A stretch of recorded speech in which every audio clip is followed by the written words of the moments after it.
Hello, this is Alan Wheeler again with a probably short video. Uh, my channel here lately has been on tarot and spirituality. Um, I'm starting to worry that they're all the same video over and over again, but I think by the titles, maybe not. Maybe they're just on a theme. Well, this one will have a title something like Morgan-Greer Tarot answers what is Omnism. And before I get into that, uh, I've had the custom lately of introducing something from my altar. I was going to introduce my candles, and then I remembered earlier today, and I shared in another video how I've had some synchronicities finding a series of five-pointed stars, Celtic stars, I called them. And today, earlier, I was feeling a little discouraged, even though it's my first full day of the holidays. As a teacher, I have a few weeks off here, and I was feeling a little discouraged, and on the floor, just in the midst of it, I found this small star. Now, I desperately seeking something to display it with, I taped it to a stone, and I may just keep it on the altar like this, but it was so small I had to make it visible somehow, and I found this small star, so I think I'm going to go ahead and keep it with some of my other stones here on the altar. This is a stone I used to make a set of runes, actually, and these were some leftover stones I just fished out of the drawer in the heat of the moment to find something to show up the star against. So I guess I'll add this to my altar, but it was quite an encouragement today, the simple synchronicity of that, and reminding me of some of my experiences working with the Morgan, or seeking whether to or how to work with the Morgan. But the topic of this is Omnism, and it's a belief, if not in every religion or every form of spirituality, at least the recognition of the legitimacy or partial truth of every religion and spirituality. And I'm reminded of the bumper sticker coexist, and the C is composed of the moon and star, I think a Muslim emblem, and the O is either the peace sign, sometimes it's the Hindu Om symbol.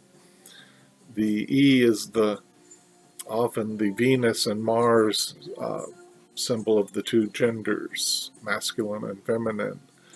The Star of David as the X, the Wiccan star dotting the I, the yin and yang symbol of Taoism, and the Christian cross at the end. But of course the idea is coexist. Why can't we all get along? Now, ironically, this was used on by Bono on one of his tours, but it became the subject of legal disputes, ironically enough, legal battles. Recently, I saw an article on the Daily Beast. I don't know how old it is, I just recently saw it, and the author wrote how putting this bumper sticker on one's car fails to grapple with the roots of religious conflict. It just makes it an abstract mental exercise, the author argued. Well, um, on the one hand, um, considering that article, the spiritual ideal is something shared by many that have been identified by outsiders as New Age. Um, Hermeticism, from history, Hermeticism, Gnosticism, and Neoplatonists have adopted this ideal that there's some universal core truth or knowledge. Unitarian Universalists and perennialists and perhaps modern secular humanists have looked to this ideal of pluralism, or that there's value in all faiths, all beliefs. On the other hand, traditionalists, um, such as Jews and Muslims, who the article, and I'll link that article on my website on the sources page. But the article mentions that about the Muslims and Jews, we can say it's many people with a long history trying to share a small space with little water. Talking about the real life issues that are going on there. The conflict is not just a philosophical one, or even just a spiritual one, perhaps. But regardless of that, the traditionalists, whether Jewish or Christian or ethnic paganism, would hold more strictly to an identity of faith, of a religion. That it's not something that is all inclusive. They'd be more exclusive. And then in between the two extremes, you'd have maybe eclectic polytheism, maybe some forms of neo-paganism, and so on. So I am interested in the spiritual and philosophical side as I turn to the Morgan-Greer tarot to, I think I have the empty box here. Yes, the Morgan-Greer tarot with the Queen of Swords on the cover here. And as we look to her, asking the question, what is Omnism? But I have drawn a card. I drew one card for the positive aspects, one for the drawbacks, maybe, the more negative aspects, and one card for what does it mean to me personally. So the first card I drew was the Nine of Cups. And the close-up version here in those beautiful colors of the Morgan-Greer deck, of course, remind me of the fulfillment of and in the positive, wishful thinking, I guess, in the positive sense, that it is ideal that these different universalists hope for. This unity, this humanism, the shared aspect of this spirituality. And I was listening to a lecture shared by a YouTube friend I met.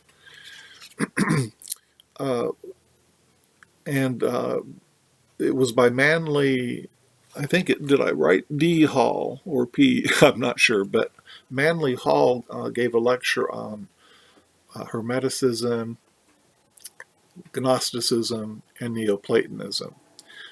You can easily search that on YouTube. And um, close to the end, he said that, at least according to Hermeticism, any revelation that leads to intolerance cannot be true in the sense of truth with a capital T. It contradicts its goodness um, through that very intolerance. And so this is a idealistic approach, I guess, Neoplatonism in its search for the logos, and the truth may be similar. Gnosticism, certainly, with its idea that as above, so below, that any ultimate goodness must share in the, at least in the kindness that we see on earth, the good acts that we see in this lower realm.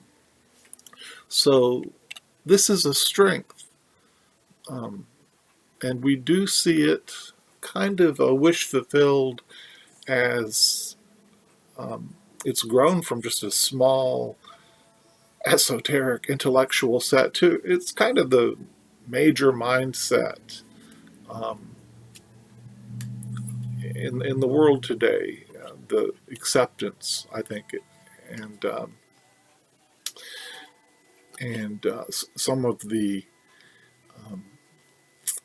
more philosophical avenues that I like to chase may not be part of that popular culture, but certainly it's more widespread and more a factor of modern thinking, I believe.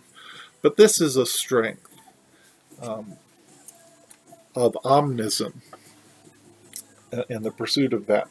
Here's what I drew as the weakness: the Knight of Rods in Morgan-Greer, the Knight of Wands in other decks, or Scepters in other decks. And this is the fiery quest of a young person, here pictured as kind of a soldier figure here, with a young dragon, it seems, on the helm there. And I would say that that it does show the weakness that of omnism, that it doesn't exactly address the real life roots of religious conflict, as the article talks about, and the social problems, the real needs of real people, the politics and the conflict. Even in my more abstract philosophical pursuit, it kind of lacks the power of the quest demonstrated by this fiery knight. The identity that's formed as iron sharpens iron in the field of debate, as a community of like-minded people forge ahead and make progress. This is missing from the kind of idealism of some forms of omnism. So, point well taken, Morgan-Greer deck. And finally, I drew a card for the what does it mean to me, omnism to me. And I drew the 10 of Pentacles, or 10 of Coins, in some decks, and it's the end of the cycle of the earth element here. And it's a close-up version showing these banners and maybe an ancestral home here. In the Rider-Waite-Smith deck, we see more generations, and we see a wider expanse looking into the through the archway that's like a gate of a hometown or city, perhaps. But this card reminds me that probably, at my age, 58 now, this kind of belief feels like home. My father was an atheist and humanist and very liberal thinker. My mother growing up was a Unitarian Universalist. So in one way, it's like coming home for me. It feels very true, authentic to myself, I guess. It's also, in a way, it could be my heritage as well as my legacy, what I would like to leave behind. As people get to be my age, we start to think more about what are we leaving to our children? What are we leaving behind? What mark have we made? And so for me, that would be, I think I'm developing that is the fruit I would like to bear. That's the peace I would like to bring to the table, to the world. So, in a way, carry this flame, leave this legacy, have this heritage of Omnism, if you want to call it that. And so, as above, so below. I guess I'll end with that thought that any ultimate goodness, in the abstract, in the philosophical, in the spiritual, it can't be less than the kindness and the goodness that we show, that we can see in this earth. So that,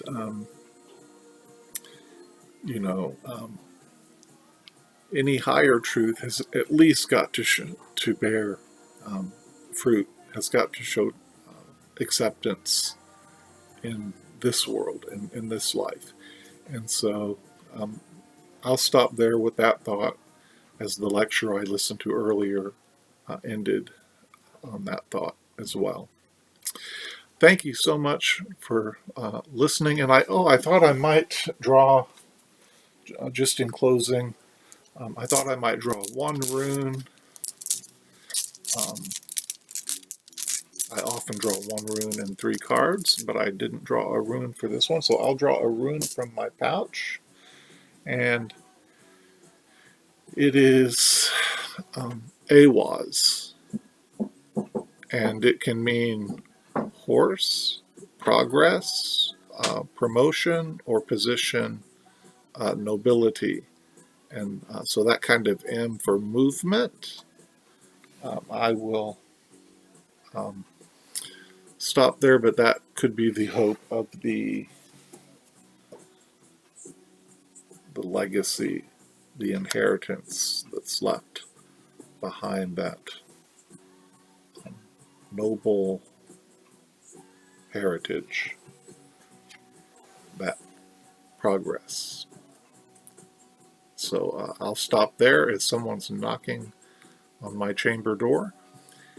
Thank you for watching, and as always, I hope you feel connection in real life relationships, in online community, and on your spiritual path, whatever that might be.